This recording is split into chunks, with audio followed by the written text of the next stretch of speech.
Hey guys, welcome back. Fishing 101 The Basics. Today, it's going to be soft plastics. Stick with me.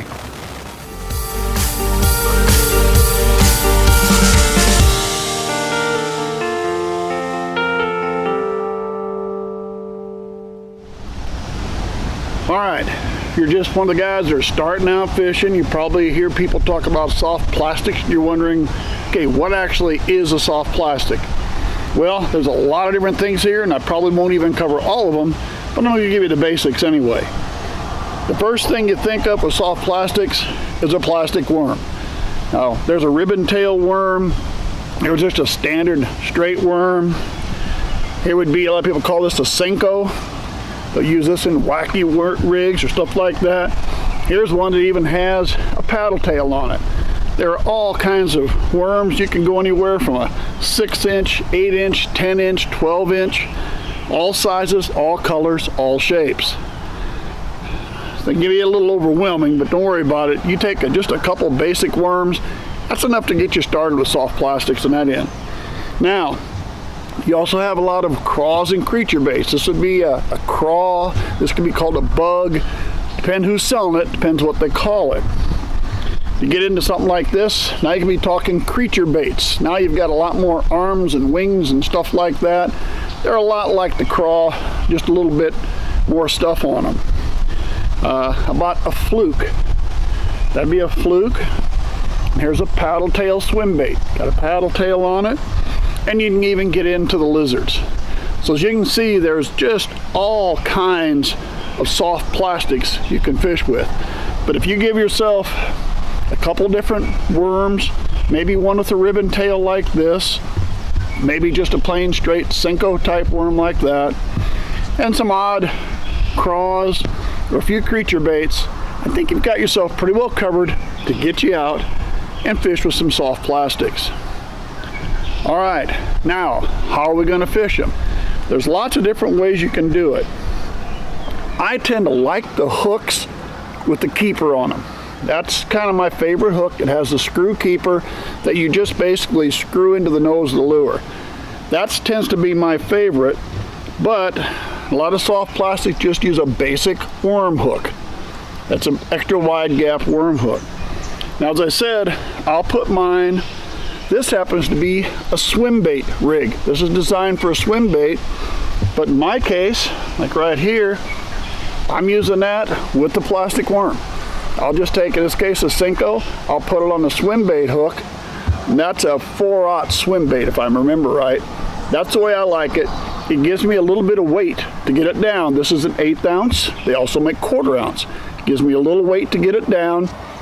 I tend to like my weight here, not always, but sometimes.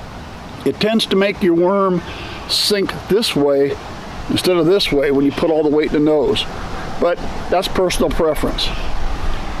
Another way I've started doing this year, here's the same hook setup. It's got the keeper on the front, the wide gap, it's got a little bit of weight. This one happens to have a willow blade on it. We've been using that quite a bit this year. In this situation, I might move one out of the way here, get to the next one. Now I'm fishing a paddle tail. I got a paddle tail, and we've been catching a lot of fish with this willow blade and a paddle tail this year. Again, just a little bit of weight to get it down. That's another way you can fish them. How about a shaky head? Got a weight in here, it's got the keeper, and basically you're going to put your worm in, screw it down on, and you'll fish it weedless, just like that. Gives you a little bit of weight in the head, the finesse stuff. Here's just a plain everyday wide gap hook with that keeper on it, is what you'd set that up. Now, one other thing, if you're listening to enough people talking soft plastics, eventually somebody's going to talk about a Texas rig. You want to look at what's a Texas rig. So what I have here, get this around, I've got my worm, I got it rigged up weedless, and it's basically on this style of hook, the wide gap hook with the keeper. That's what I have here, but it's got a weight in front. All right, now about the second video in this series. I did one on hooks, weights, and bobbers. And in there, I showed you a bobber stop. And that's this little rubber bead is a bobber stop. That's what I put on here. Now the weight slides back and forth. So if you're hearing somebody talk about they're fishing a worm Texas rigged with it pegged, by pegged they mean they've got the head stuck right up here on the hook. That's where it's going to stay. Sometimes they'll slide this up, or they'll have another system, they'll take it up, and now your weight slides back and forth. Here's where this can be an advantage. All right, let's say your worm and weight drop and they're sitting on the bottom. Let me swap hands so I can do this. They're sitting on the bottom just like this. The advantage here is the fish can grab your worm and he's slowly pulling it, and he's not pulling the weight. He can get it all the way out like this before he finally feels the weight on there. So a lot of times, matter of fact, just here the other day, a guy was fishing tubes, another soft plastic, kind of like, you know, these creature baits, whatever. But in his situation with the tube, he started out fishing it pegged. Later in the day, he switched around where he now had it where it would slide, and he said he was doing a lot better once he took the peg out or unpegged it. So there, basically, the fish was feeling the weight, but because they were a little finicky that day, it worked a lot better when he did it that way. So that's your Texas rig. When people are talking that, it's just one of the many ways you can rig up soft plastic. So whether you fish them this way, fish them with some fancy willow bladed hooks, and a lot of people like to use the shaky head. That works real well too. Or just run with a weighted hook, or just a plain hook, no weight whatsoever.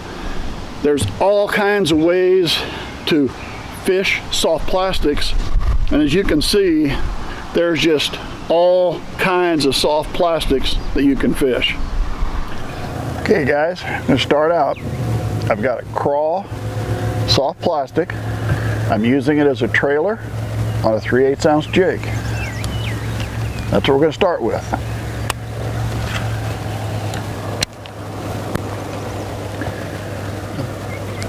Basically, I don't let my jig sink all the way to the bottom. In this case, right up close to the bank, and I kind of hop it back up and down.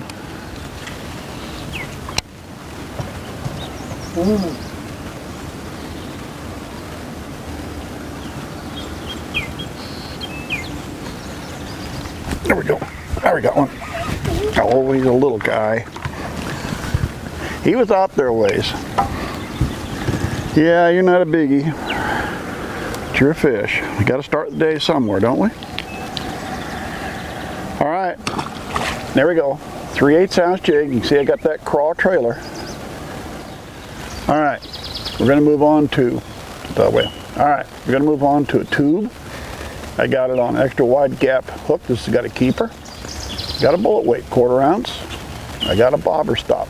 So we're going to let it go ahead and move around. We're not going to peg it. Now, if you're fishing brushy areas, you might want to have it pegged. And the reason is, there's a good chance the weight ends up on one side of the stick, the worm comes around the other and wraps around, and you're hung up.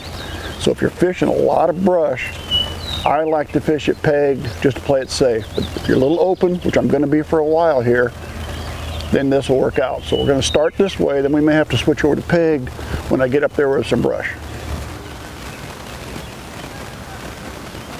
All right, it's getting shallower here. There we go. And I was able to keep it down low. I was just about to say, it was getting shallower here, so I was getting it down on the bottom and able to drag it along. And I found one. Again, he's very big. This fish, we'll take it, huh? All right, that was with the tube. All right, guys, we're gonna do a creature bait, worm hook. Got it rigged like I did the tube. So we're Texas rigged, I'm not pegged. We're gonna be in some water here, about 5-6 feet deep. This is gonna allow me to put this all the way down on the bottom.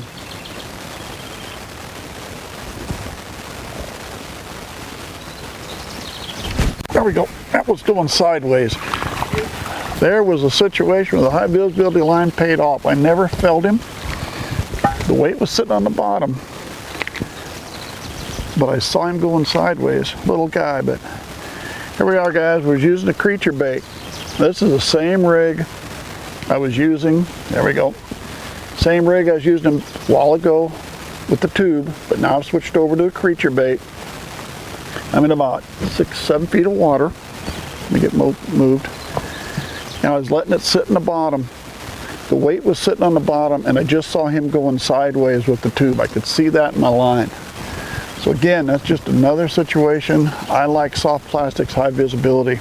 I never felt him, but I could see him. All right, I'm gonna go to the plastic worm, the Senko style. Got a weighted swim bait hook on here. We're ready to give that a shot for a bit. Now, you notice, no jacket. The day started, water temp was 56 degrees. Water temp now is 62. So this morning, we worked deep. We did a jig. We did the tube. We did a creature bait, but we did them all deep because the water temp was cold and the fish was deep. 62 degrees now. I'm thinking we should see something up here in the shallows. So we're going with the plastic worm on a swim bait hook. All right, how are we gonna fish this worm? Well, it's weedless, supposedly. So we're gonna throw it right up in the trash, right on the vegetation on the edge, and then we're gonna bring it back real slow. Real slow. Let it slowly sink as it's going. This is where I like the weighted hook. It allows it to sink level instead of nose first, and just slowly sink a little more as it's coming back. Here's the key. Slow, steady. And when you get that hit, do not set the hook. This is where plastic worms are kind of tough. You've got to let them run with it for a little bit. You can't just set the hook at the hit. I can't explain to you how long you got to wait. It's just something you learn with experience and as you do it. Trial and error. You'll figure it out. But let them run. And when you set the hook, set it. Tail biters. I hate tail biters.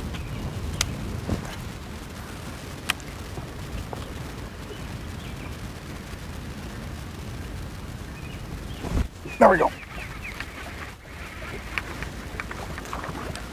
Well, he's not going to win any awards for being a big fish. No doubt about that, but it's a fish, guys. There we go. Now, as I said, on that worm, got her done. All right, we're going to try something different. Slightly weighted hook. This has got the willow blade on it. Now we're going to go with a ribbon tail worm. Ribbon tail has a few disadvantages. One, it's not going to sink as well as that Senko did. That ribbon tail tends to hold it up. Two, it's a lot tougher to throw this into the wind with that ribbon tail. Seems like it catches a lot of wind. And three, man, are we going to find the tail biters.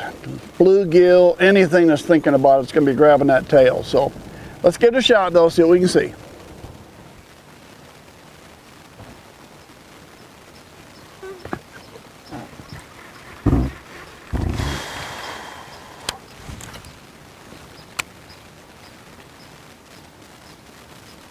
All right, we're gonna, there we go, right off the bat. I was gonna say, we're gonna fish